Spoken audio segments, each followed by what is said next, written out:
Hi guys, good evening and welcome back once again to the EdWord. I'm your host Eddie, and in tonight's video I'm very excited to bring you one of the very few comic book reviews that I do here on the EdWord, but this one is a very special exception because this comic book I just read and really enjoyed it, and it was quite good, and I highly recommend it if you're a fan of the MonsterVerse films. Godzilla Dominion! This is the prequel graphic novel that was meant to come out before Godzilla vs. Kong was released, and the reason why we're getting it about a week after the movie's release is because when the film was originally slated to come out May 21st of this year rather than May 31st, they were planning on releasing some merchandise around this time, about a month in advance before the movie actually dropped. However, they pushed the film's release to March 31st, and now we're getting the products after the fact. But it doesn't matter because this was still a hell of a read. It was a lot of fun, and before I go on, of course, this is a spoiler-filled review because I will be referring to spoilers and plot details throughout this graphic novel. So if you haven't read this yet, or if you're about to or you want to, you might not want to keep watching or listening, as I will be discussing spoilers because I'm going to be talking about a lot of shit that went down in this story. So you have been warned. That being said, let's get back to it. First of all, I just want to say how beautiful it is. Like, visually, the artwork is awesome, and this has to be one of my favorite shots here.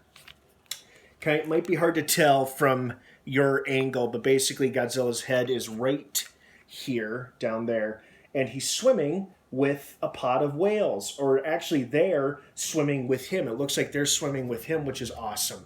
And this story is basically told entirely through Godzilla's point of view. Now, there are air captions and bubbles, and it's like somebody is narrating the story for him. It's not, these aren't his thoughts or what he's thinking. It's like an external outside force is telling us what is going on in his life and what's happening. And it's visually beautiful, and there are some recognizable and some not so recognizable Titans in here. Like, I was very pleasantly surprised to see that some Titans that unfortunately didn't make it into GVK, but they did make it into this graphic novel, like Scylla from Godzilla King of the Monsters, the big scary spider-looking thing. Scylla, or Scylla, however you say her name, she makes an appearance, and she and Godzilla actually duke it out because she's really hungry and she wants to eat a nuclear bomb, and Godzilla won't let her.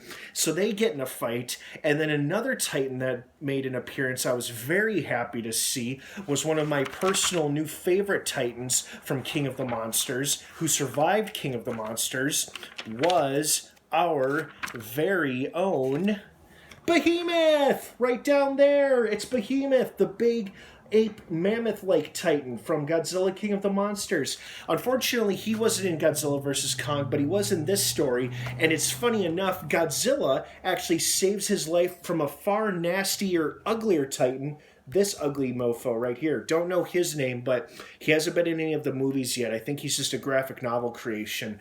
But God, what an entertaining story this was. A story entirely told from Godzilla's point of view. And you know, hardcore Godzilla fans would love this because so many people complain about the one thing they don't like about these recent MonsterVerse films is that a lot of them flat out don't care about the human stories. They think the humans are uninteresting, just like their character storylines, and they just want to see monsters fight. Well, wish granted in this, humans appear in this, but there's absolutely no developed human characters. It's just a story following a day in the life of Godzilla as he contends with all of the Titans now being on the surface of the earth, all the while teasing a showdown with another king.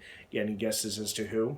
So this was great, visually beautiful. Definitely going to read it again. Highly recommend it to people who either aren't big graphic novel or comic book readers like myself, or people who are big MonsterVerse fans. You would enjoy this a lot. Stay tuned later this evening for my second graphic novel review, where I will be discussing the King Kong one called Kingdom Kong, excuse me.